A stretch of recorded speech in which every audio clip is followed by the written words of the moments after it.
Hey, hello everyone, and welcome to this weekly wrap of the core markets. We're going to take a look here at everything from the S&P to the Nasdaq to the Dow, small caps, gold, silver, Bitcoin, a little bit of Ethereum, as always.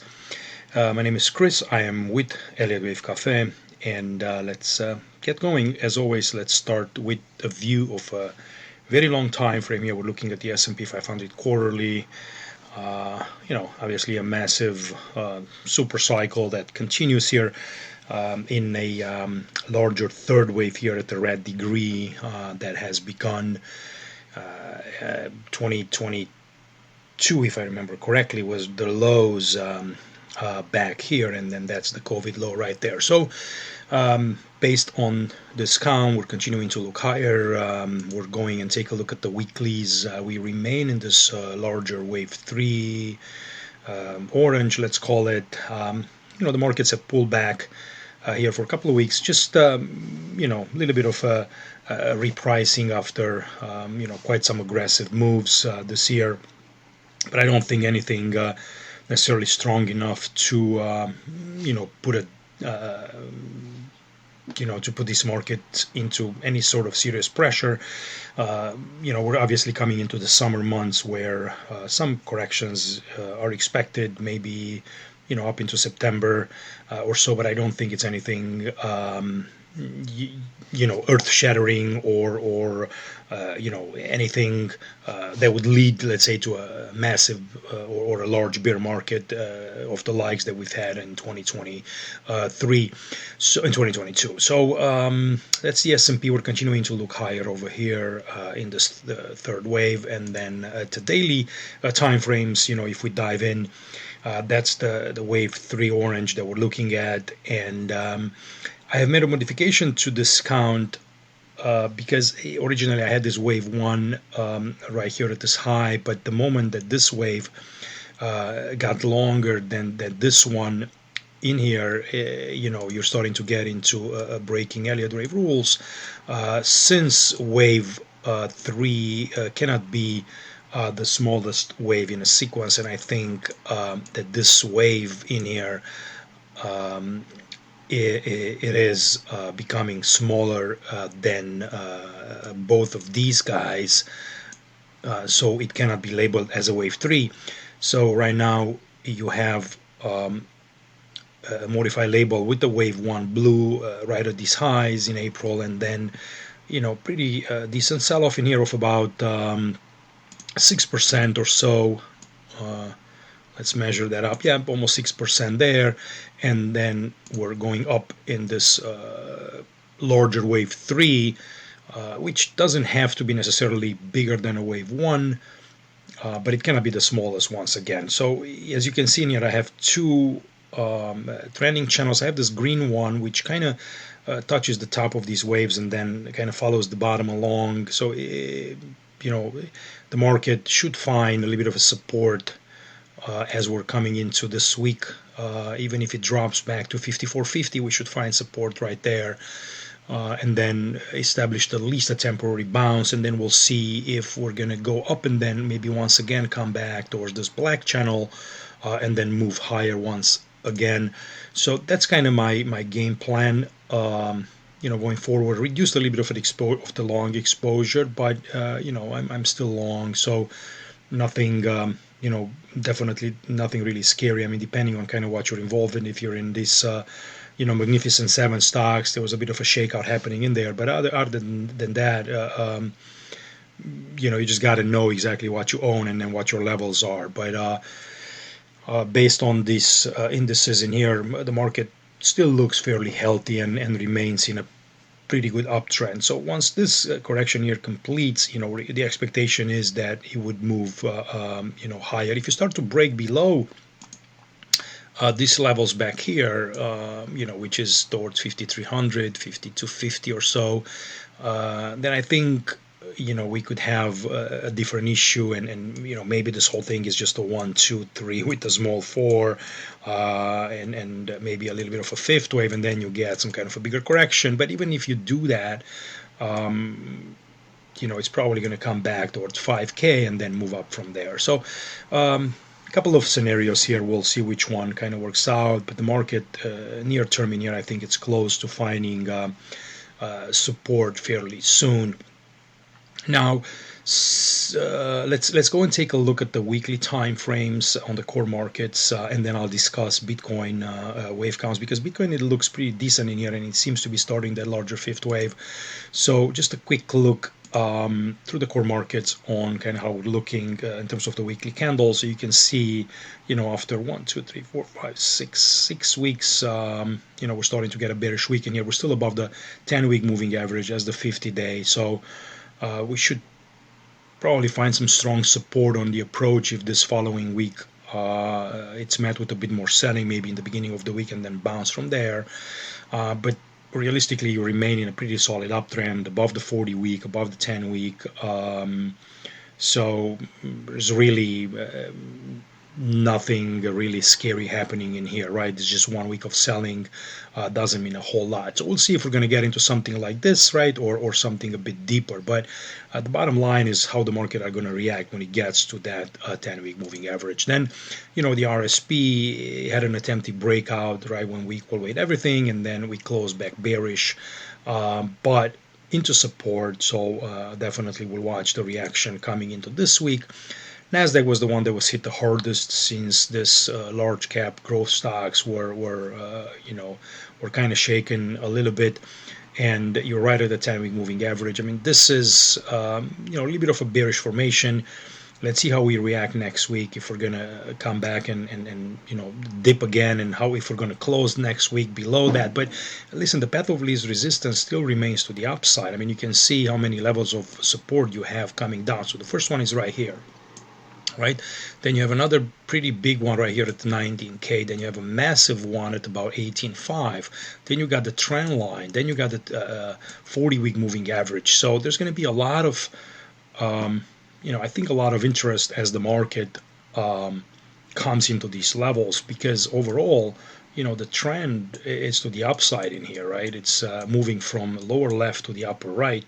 So for those that want to play a bearish move in here, I think you got to have a short leash on those positions, and just kind of be careful on the approach of some of these levels. So that's the Nasdaq really quickly. Nasdaq Composite very similar, obviously, and then the semiconductors here have closed below the 10-week moving average, coming into some good support at about 5K. Based on this close, I would definitely take a look at the positions that you have, and reduce exposure to semiconductors, and see, at least, I mean, depending on kind of where you have them from, right? It's a whole discussion, right? I would definitely not buy them here until you see some buying coming in, and the market kind of pausing a little bit, kind of recapturing a bit of strength at least. But if you have positions that, let's say, you maybe got long back at the beginning of the year, or maybe even through this piercing candle right here back in May, right? You want to start thinking about reducing exposure, or reducing that position. Maybe you take a quarter off, maybe you take a half off, and see where you have your stops. Maybe they're below 5K. And then deal with the position that way. But it's a first signal that you might want to do a little bit of pullback on that long exposure, because you close below that average. So other than that, there's really not much. I don't think the trend is broken in any way, but it's a little bit of of an alarm signal with the close back here. The market is trying to tell you something. So we'll see how we go on to this week. Magnificent Seven, yes. It was one of the reasons why I've said that if you break, the uptrend on the upside in here, you might want to consider, reducing exposure and taking profits, because of the aggressiveness of this buy with such a strong volume there, right? That's a signal that people got to be too excited, and paring back, it's not a bad idea, and you can always kind of buy these back later. So that's on the Magnificent Seven. Dow Jones also created a pretty good breakout. You can see in here it looks very similar to the way the equal weighted index looked like. So you almost have like a little bit of a evening star, I guess they call it, if I'm not mistaken. But you're coming back into support. I don't think it's necessarily bearish. You want to see next week, if you do see a big black candle coming and closing below 10-week, then yes, there could be something to more deterioration in this trend. But other than that, I think there'll be some interest into value and the buying of Dow into this support in here near 40,000. So my position is still long in here. So I'll watch and see how we close next week. We also got long into IWM on the breakout here above, first of all, above 205, 207. We started to initiate, and 210. It got all the way up to 225, a little bit of a pullback. But you broke a massive level. I think that's an important sign. It could be a 1-2, 1-2, and we could continue to go. So really nothing to do right now. Yes, this is not a pretty picture when you see such a strong buying and then you pull back. But listen, pulling back about 50% of this entire move, it's not unrealistic or in any way, let's say, damaging to the trend, right? It's just could be just a very simple normal pullback, or you retest the 10 to 10, and then I'm interested to increase the positions again in IWM. I took a little bit of profits in TNA onto those highs, but I'm looking to recapture some of that as we're maybe pulling back a bit more. But for right now, my view on the small caps is that the breakout is valid and it looks solid, and we'll see what happens from here. Bitcoin, looks really good. It's got a beautiful pattern here, a three-wave pattern that we've been watching for a while with the support and the 40-week. So it's doing all the right things. You have an increase in volume above average. You have buying, right? So it looks healthy from at least the indicators that I'm watching and the price action. We have to clear out 70K. We initiate longs, like I said we would on confirmations. So we started with a smaller position. We're going to continue to add if the market, acts the way we want it to. I talk about all this stuff every single day into my daily updates. Sometimes I write them. Sometimes I make videos. You can go ahead and check that out. That's kind of my, my daily routine when I go through all these core markets and I explain what I want to do, the levels that we watch, and how things look on a daily basis. So here, I like what I see, and we'll talk about the wave count here in a second in Bitcoin. But from this kind of candle perspective, things look very healthy, and I'm quite impressed with the reaction so far. And if this is panning out and it's working as it should, 70K should be left in the dust, and then we should move towards 80, 90, maybe 100,000. If not this year, following year. But it looks this pattern. It's very nice. It's kind of what you want to see from a three-wave setback. Ethereum has got a similar story right at a 40-week, which it's similar. It's a confluence of zones with the previous support at about 2,800. Now you have buying coming in. The volume it's rising. So the expectation is for a break of this 4K, and then if that happens, then obviously 5K are the targets. So based on this, it tells me that longs should be initiated small at first, and then if you break 4K, then one should add to those positions and try to build it, for a further move to the upside. Obviously, you got to know exactly where you're wrong, where you want to get out, and these are things that I try to talk about on my daily videos as well. And this is all obviously just kind of educational, informational. But you got to watch your positions and your leverage and everything like that. I don't advise people on the sizes in any way, shape, or form. I just tell people what I do. So Ethereum here looks decent in my view. All right, Ethereum, and then 10-year yields are stalling in here, offering support about 424. Not much to do here. We'll see if the Fed is going to cut. We're going to expect these to come down. US dollar is finding a long-term support near 103. It's been really in a sideways move. There's not a lot of read on it. Yes, it could be a very simple three-wave move, and if you break 106, then things could start to deteriorate further on the risk assets. Until that happens, I think we're safe. Gold, a little bit of a reaction from 2500. I don't know if this was it on the fifth wave, maybe. And if you break 2300, I think that would be a signal that yes, you could be entering a period of a correction that could maybe even take you back towards 2100 next. But right now it's just a little bit of a sell-off above 10-week moving average, and that would be kind of my line in the sand on that market. Silver, um, it's it looks maybe a little bit better from a pattern perspective, but you know, I think if you start to break below 29K, you wanted to reduce positions in there. All right, the crude oil obviously rejected from 85, and not much happening. I haven't been interested in the oil market in quite a while because it really hasn't done much. Now let's take a look at. I'm sorry, back here. Where are my counts? Right here from the S&P. We're gonna go and take a look at Bitcoin.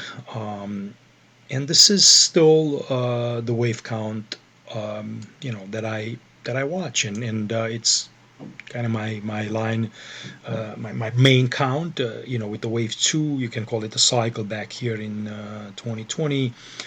You have your wave one, you got this big flat in a wave two. I remember there were a lot of discussions about this being if you put a wave one top here, if that's a 5-wave move, if it's a 3-wave move, doesn't matter. The fact is that, you have the low at about 12.5 or something, whatever this low was. You go up in 5 waves. You do a nice 3-wave setback here. For a wave 2, a very sharp 3, and this looked beautiful as a wave 4, which means that the next wave higher should be a 5. Since this wave 1 is already small, and this wave 3 cannot be the smallest no matter what happens with the next wave higher, this wave 5 could extend a lot, right? You could also label it as a 1-2-1-2 if you really want to be aggressive. I don't think that it really matters. What matters is that this looks corrective, and it's suggesting that the next likely move, it's higher. How much higher, it's a question that maybe everybody asks or is asking themselves, but it's not, I think, our job to really project that. It's just to follow along that move until it stops working, and then go from there. So, I like this move. I like this correction. Once you start to break, then it's game on for Bitcoin. And you can see even on the daily time frames, we pull back nicely, about 38.2% of this wave 3, and it kind of clarified a bunch of things, because at some point, this wave 4 purple could have been here, and you could have done a few other variations, but I think right now it just kind of clarified itself. Could be even like a complex move like a WXY in here for the fourth wave. I don't think it really matters, but I like that there is a nice, either a leading diagonal of these lows, with the wave 2 here, 3, 4, and 5. So maybe there'll be a little pullback of 35, maybe even 50% if it happens, come back into this support, and then maybe go from there. It could continue to go up into this high and then pull back a little bit. But no matter what, I think this is a pretty good impulsive move, and short of it being an X wave, which I don't think it is, it's just a matter of being patient and just waiting for it to continue to work, and looking at how corrections unfold, as this move kind of gets a bit tired because it's an impulse, and you're obviously coming into some heavy resistance at about 70,000. So, I'll continue to stay long and try to add to longs. Again, I'm watching that daily. I look at the moving averages, I look at the volume, smaller patterns, to kind of see, how it behaves, how it acts there, right, every day. What's happening with the risk assets and the rest of the markets. But for right now, I think that this is telling you, hey, you know, being bullish is the right approach. I mean, everything is kind of seems to point there, right? I talked about that in the beginning of the video too. So that's my path and you know, my expectation. If you start to fail and you start to move, obviously, you know, from here straight down 78.6 or more, you know, then we know that we got a different problem on our hands, and you got to start to thinking about something else. So, but that's tomorrow's problem, right? We'll see how the market continues.